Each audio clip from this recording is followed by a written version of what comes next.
โลกหมุนไปแม้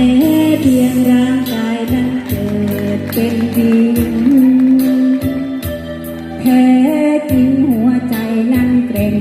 ยิ่งกว่าช้างขอเพียงให้เป็นได้ดังที่ตั้งใจ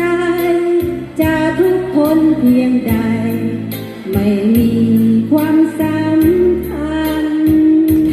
บันดาลเราหมุนเวียนวนไปตามจิตใจ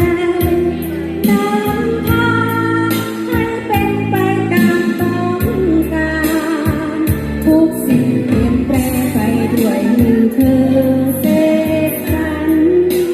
ดังถ้อยคำประพันธ์เปรียบเปรยพันนา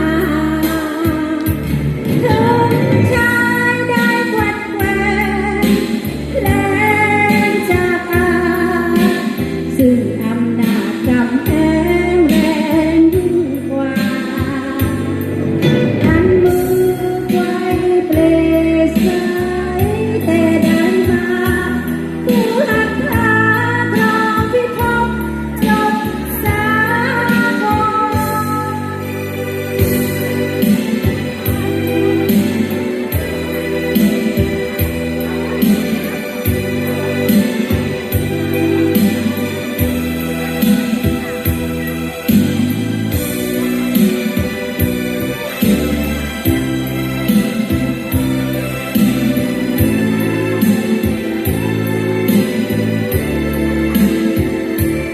บันดา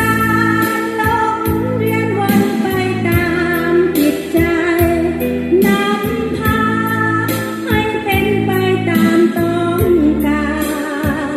ทุกสิ่งเปลี่ยนแปลงไปด้วยมือเธอเสกสรรดังถ้อยคำประพันธ์เปรียบเปรยพันนาคนชายได้กวัดแกว่งแรงจากอาซึ่งอำนาจกำแพ